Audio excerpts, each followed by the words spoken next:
forced to act, it will be solved quickly and effectively. President DJT. With that, let's bring in our panel. Trey Gowdy, former congressman from South Carolina, host of Sunday Night in America with Trey Gowdy. Susan Page, Washington bureau chief at USA Today, and Fox News contributor Hugh Hewitt. Hugh, we're in many days now of this back and forth since the killing and the shooting of Renee Good, and the investigation continues and all of that. Where do you think this stands now, and where's the politics at this moment? As for the facts on the ground, they're bad and they're getting worse because it's like a giant flare for every left-wing activist in the United States to get to the Twin Cities and join in the fray. They would like to create an incident, a sort of northern version of Rodney King 30 years ago, where an excessive use of force becomes not just the tragedy behind us, but future ones, and perhaps it's very dangerous for the ICE agents and for the other federal task force members.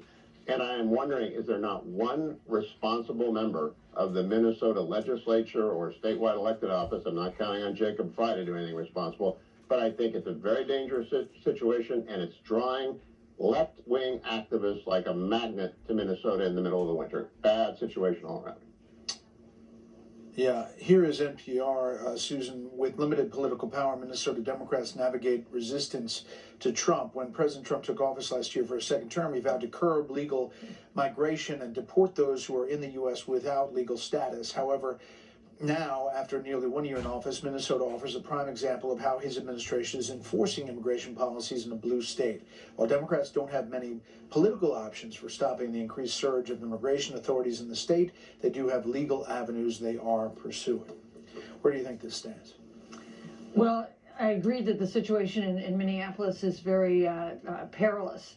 But the fact is, these demonstrations have been mostly peaceful. It's been the exception where there have been incidents of violence, and it's if there is violence, if the situation does get worse, there will be a partisan debate about what's responsible. Were the demonstrators responsible for that, or did the ICE tactics were they so provocative that they created a situation which that happened? So let's hope that that isn't what happens in Minneapolis. I would note, not only have the demonstrations been largely peaceful, you have seen some voices in Minnesota, including the governor, calling on the demonstrators to continue to exercise their right to demonstrate, but to do so peacefully, because this does seem to be a kind of tinderbox at the moment.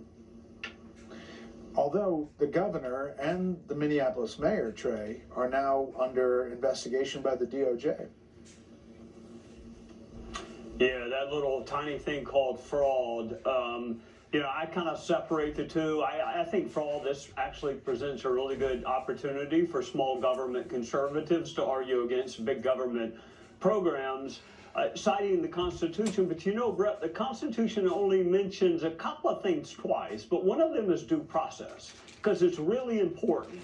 So anyone who is using the word murder, or anyone who is talking about domestic terrorism, when the investigation really isn't even halfway completed, I mean, that's what due process means, is don't reach the verdict and then go look for facts.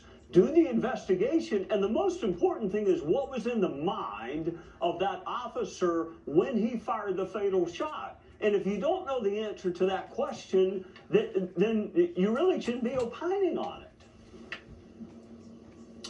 Here's the Minnesota Attorney General, Hugh, Keith Ellison. Let me be clear. We're not suing because ICE is in Minnesota. They were in Minnesota last year. They were in Minnesota 10 years ago. We didn't sue them then. We sued them over this activity, which is unjustified, unconstitutional, damages our state, interferes with our sovereignty as a member of these United States, violates the Administrative Procedures Act, is arbitrary, capricious, and damaging to all of us. This is not going to end anytime soon, is the bottom line. No, but that was constitutional malpractice. I just want the audience to know it was a word salad. If I got that answer on a con law exam, he would flunk. He threw everything on the table. It makes no sense. States are subordinate to the federal government. That's why there's a supremacy clause, and the Attorney General could not defend it. That case will be thrown out of court by the time it reaches the Circuit Court of Appeals. Certainly they might get a left-wing judge in Minnesota. at the district court level, but that's nonsense, absolute nonsense. All right, let me move on, Susan, and the situation with Iran, which seems to be on pause. However, still very tense between the U.S. and Iran. Here's the president. Did Arab and Israeli officials convince you to not strike Iran? Nobody convinced me. I convinced myself. You had yesterday scheduled over 800 hangings. They didn't hang anyone. They canceled the hangings. That had a big impact. So we'll see. They are moving more military might into the Middle East. What are your thoughts, Susan? Well, the president's promised to support the demonstrators there. He does seem to be backing off, at least at the moment, some of the most forceful possibilities that might include.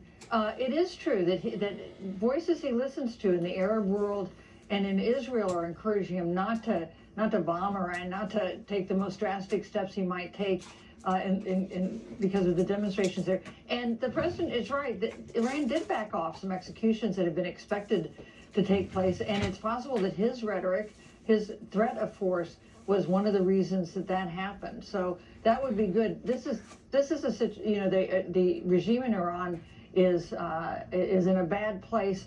We don't want to give them an opportunity to see the United States as an enemy that creates more support for the regime there. This is a situation, this is a watch and worry situation, I think. Yeah, but Trey, if you're in the Iranian regime, you're not breathing easy. First of all, your economy is in a free fall, largely because the Trump administration has put the boot back on the throat with sanctions, etc. And it seems like the threat is still there, very much so.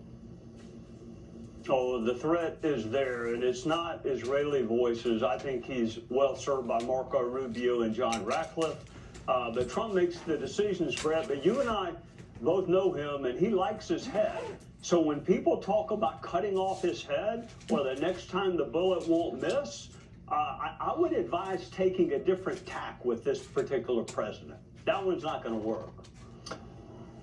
That's what I told the Iranian foreign minister, too. Panel stand by. Up next, the Friday lightning round. Senator Kelly versus Secretary Hegseth. Canada cozies up to China, plus winners and losers. And then it is Friday. That means no